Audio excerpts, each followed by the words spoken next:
First of all, many congratulations. 314 is a landslide, the likes of which I don't think we've seen in UP for decades. So congratulations for that, and also a big victory in Uttarakhand. What do you think lies behind that absolutely stunning result in UP? I think that today you have to concede that it's the Prime Minister's administrative leadership skills, it is Amit Bhai's organizational skills and strategy, it is the people's belief that it's the Bharatiya Janata Party that will deliver on promises of development, and the work that our Karyakartas have done on each and every seat that has resulted in this amazing victory. So, Smriti, let me just take each of those points that you said and let's just try and analyze each of them, because as I said, this is an absolutely stunning result. So, first of all, the Prime Minister, he did take certain steps of leadership such as Notbandi and others on which this was being seen as a referendum. And the Prime Minister was also not shy or scared of putting his own face on the line and his own reputation on the line in Uttar Pradesh, going out there, camping there, and especially the last few days in Varanasi. So that, do you think, paid off? People recognized in the Prime Minister someone who's willing to take risks. I think you have to give credit to the fact that the Prime Minister is a Lok Sabha MP from Banaras, which is a constituency in Uttar Pradesh. Hence, it should not be shocking if a candidate or a Lok Sabha representative goes and serves and does an election campaign within his own constituency. Not everybody is a Rahul Gandhi who is missing from his own constituency.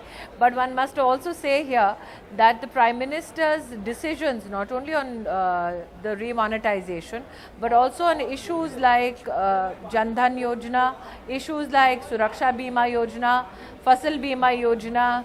These are the issues which resonated very well with the people of Uttar Pradesh. And the deterioration of law and order, the deterioration of the prospects of Uttar Pradesh under the alliance rule, that is something that made people vote emphatically in the favor of the Bharatiya Janata Party, because BSP was never in contention. As Amit Bhai had said, our fight was with the Samajwadi Party, and I think that his analysis has been termed true today. And when it comes to Amit Shah, so two things. One, the organization that you were talking about, finding the right people at every block level, and also the putting together of communities, looking at OBCs who are non-Yadavs, getting them into the BJP's camp, combining that with forward caste, combining that with non-Jatav Dalits. Was there a lot of that work also done behind the scenes, which is sometimes the backroom work? I think it has to be said, Vikram, that amongst people who are specialists across all news studios, there was this understanding that there is a certain caste combination which is a definite vote bank for certain political organizations, and that myth has been busted today, where across religious lines, across caste lines, people have overwhelmingly voted for the Bharatiya Janata Party. That in itself is a manifestation of the PM's belief that Sabka Saath, Sabka Vikas is the mool mantra of electoral politics now. I think one must also here say that Amit Bhai looked at the details, not only at the Vidhan Sabha level, but also the booth level of every constituency. And I think that that saying that God is in the detail actually augured well for the Bharatiya Janata Party, because this consistent effort by him to ensure that the organization is strengthened has resulted in this fantastic victory. Now, I want to get your reaction on what Mayawati has just said. So, she's just made a reasonably serious allegation saying that there has been systematic tampering of EVMs in Uttar Pradesh. She's written to the Election Commission saying it should be investigated. And in particular, she said the very fact that the BJP has won in areas where there are Muslims, in Muslim areas, if the BJP is won, it proves that there's been tampering. How would you respond to? There's a Hindi saying, Angur khatte hain.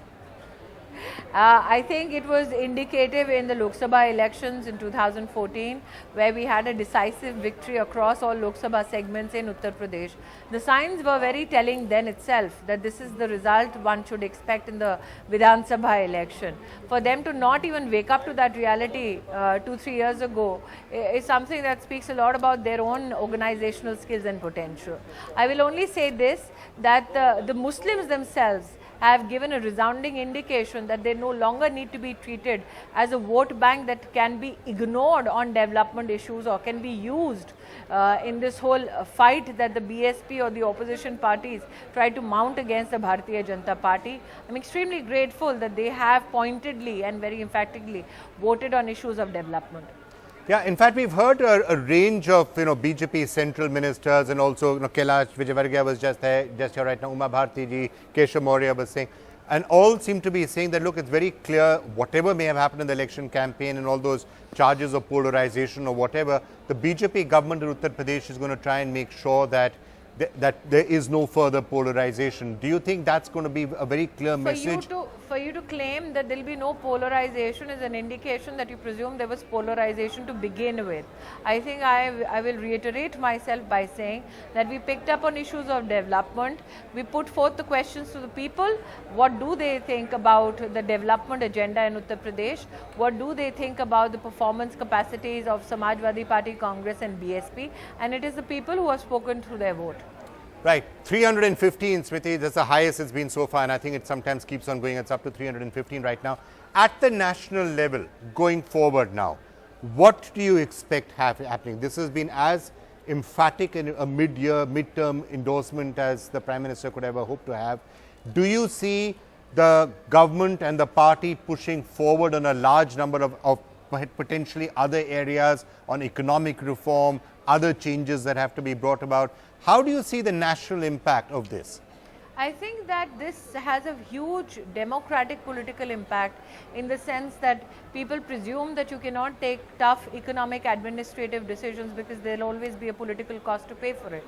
I think Narendra Modi's leadership has defined the fact that if there is a leader who is above board in terms of propriety, who has this kind of a quality which resonates across all segments of society, and people have believed that this is not a leader who will maintain status quo, in fact will push the envelope on issues which will deliver better results on the economic front for the people of this country. I think they are willing to support that kind of leadership, and this is just a certification of the same.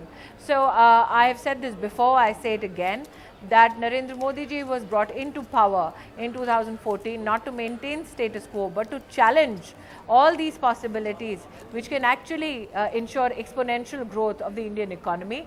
And this victory of Uttar Pradesh is just another support and certification of the same.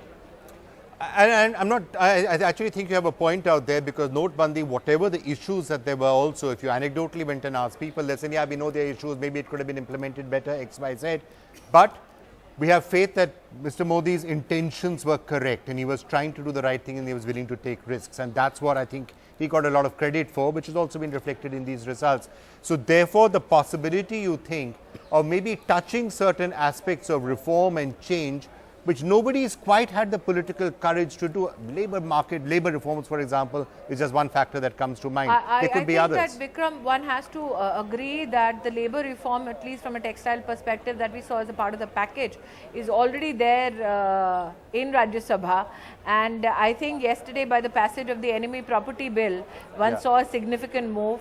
I think that the passage of the GST and the effortless movement on the GST, which has been done under the Prime Minister's leadership, very, very ably led by the Finance Minister, is again a manifestation of the fact that in terms of economic and other decisions that are taken legislatively, this is a government that is here to stay, and this is a government that has delivered on all those promises.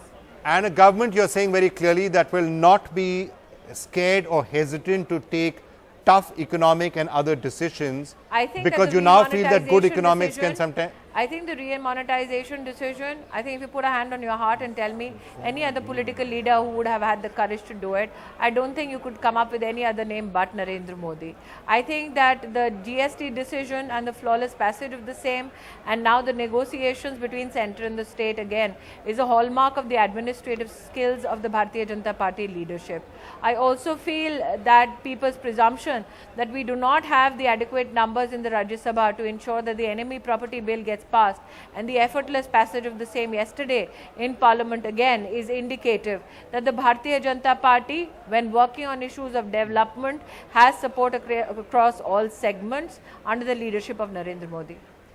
All right, Smriti Irani, thank you so much for joining us. Congratulations for Uttarakhand and for Uttar Pradesh, of course, and we'll wait to see what finally happens in Goa and in Manipur, which are the ones which are still up in there.